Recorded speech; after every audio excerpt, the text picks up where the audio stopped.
Let's go, it's the Whitey Show. Whitey Show. Whitey Show. Whitey Show. Whitey Show. Which part, old man, that ain't got to shake your head. Get that side check, put it in pockets till I get back. Going downtown. Army of Two is filled with Hollywood cliches up the ass. You can now play as Alpha and Bravo. You start on this rescue mission, but obviously something is going to go wrong. You then lose someone, and someone seriously gets injured. And everything changes, or does it? Well, just know that the story consists of you shooting a lot of people who are in the cartel. As the title. Cartel compound. This girl is not our fucking problem. You got 30 seconds.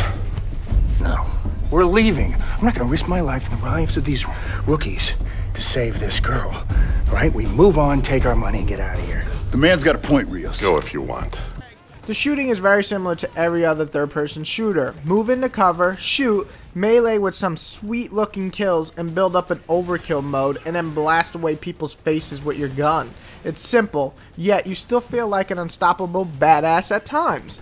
But does Army of Two, the Cartel, actually try to improve the overall series, or does it stay another weak entry in another weak third-person shooter series? Which part, old man, that ain't got to shake your head. Get that side check, put it in pockets till I get back. Going downtown. The good. Most people know I did not like 1 or 2 of Army of Two. However, this one was somewhat good. Let's start with the good.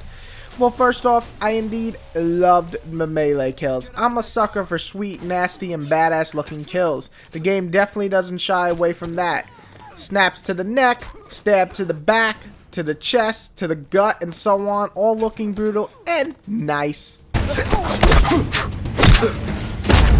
Talking about nice looking, the Frostbite engine definitely shines a bit here. Sure, some of the textures look shitty and the environments are just decent, but the destruction looked pretty great, especially the fire, and when you blast houses away and buildings to bits, it just looks cool.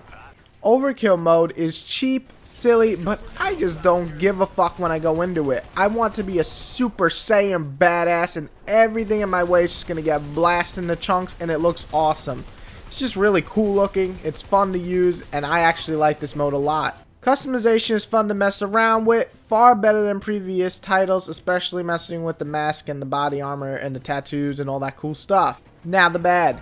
The first thing that comes to mind is the main core of the story is pretty cliche. You can expect that just about everything that you can see happen actually does happen, because it follows the standard action movie story, though it is cool to see just about every single one of your comrades die, and that's not a spoiler. Just everybody's gonna die. Be prepared. Walking Dead, eat this. Go scared of the cartels. Fair enough, still. I don't trust it. Look out!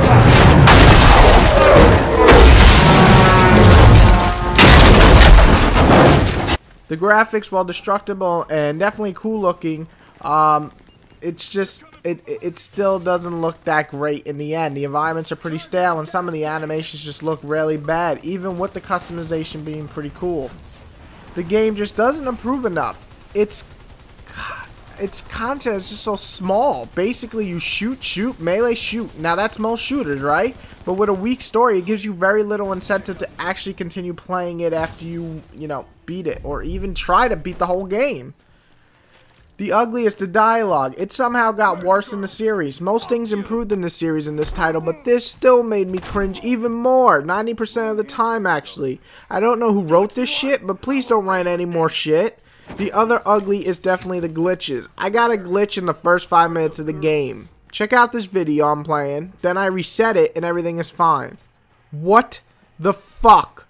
The first 5 minutes.